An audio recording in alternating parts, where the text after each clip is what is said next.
Assalamualaikum warahmatullahi wabarakatuh. Perkenalkan, nama saya Helida, saya dari Lokal B, semester 6 Prodi PAI. Hai semua, apa kabar? Semoga semuanya dalam keadaan baik ya. Pada semester ini kita akan belajar mengenai tentang jinayat, yaitu tentang pembunuhan. Nah, sebelumnya kalian tahu nggak sih apa sih itu tentang jinayat? Nah, jadi jinayat itu yaitu berarti melakukan dosa. Kata jinayat dipakai dalam bentuk jamak karena ia banyak mencakup jenis perbuatan dosa. Karena ia kadang mengenai jiwa atau anggota badan secara sengaja maupun tidak sengaja. Kata ini juga berarti menganiaya badan atau harta atau kehormatan.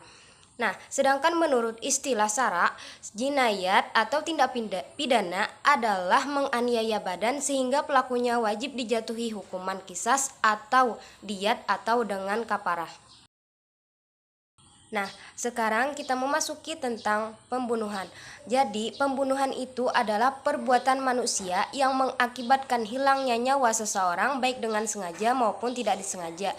Baik itu dengan menggunakan alat yang tajam yang dapat mematikan maupun dengan alat yang tidak dapat mematikan. Dasar hukum larangan pembunuhan. Allah Subhanahu wa taala dalam Quran surah An-Nisa ayat ke-93 bahwa Allah melarang untuk sesama manusia muslim untuk saling membunuh. Macam-macam pembunuhan. Ada 3 macam dalam pembunuhan. Yang pertama yaitu pembunuhan sengaja. Pembunuhan sengaja adalah pembunuhan yang dilakukan dengan niat benar-benar ingin membunuh dan menggunakan alat yang dapat terjadi kemungkinan pembunuhan. Yang kedua yaitu pembunuhan semi sengaja. Pembunuhan semi sengaja adalah pembunuhan yang dilakukan secara sengaja terhadap korban namun tidak disertai dengan niat untuk membunuh. Yang ketiga yaitu pembunuhan karena kesalahan. Pembunuhan karena kesalahan adalah pembunuhan yang dilakukan atau disebabkan salah dalam perbuatan, salah dalam maksud, dan kelalaian.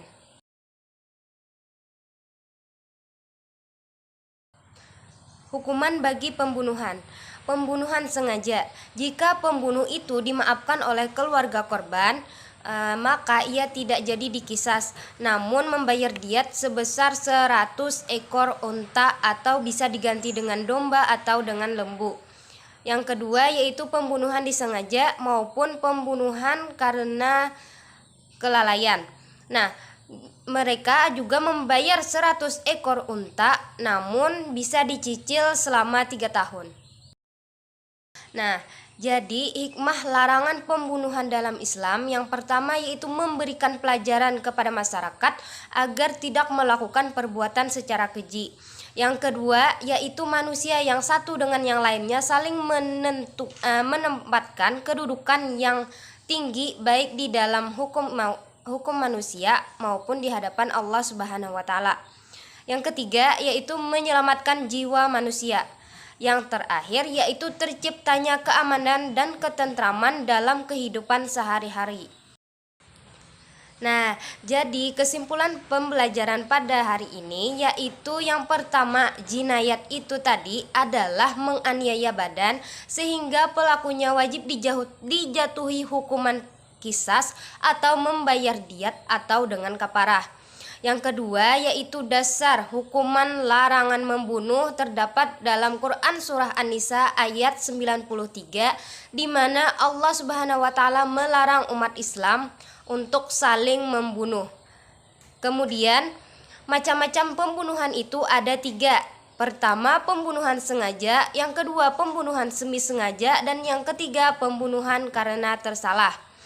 Kemudian hukuman pembunuhan yaitu dengan membayar diat berupa 100 ekor unta untuk pelaku yang dimaafkan oleh keluarga korban. Nah, itu tadi pemaparan materi tentang pembunuhan. Semoga kalian semua paham dengan materi yang saya sampaikan tadi. Sampai di sini dulu pembelajaran kita pada hari ini. Wassalamualaikum warahmatullahi wabarakatuh.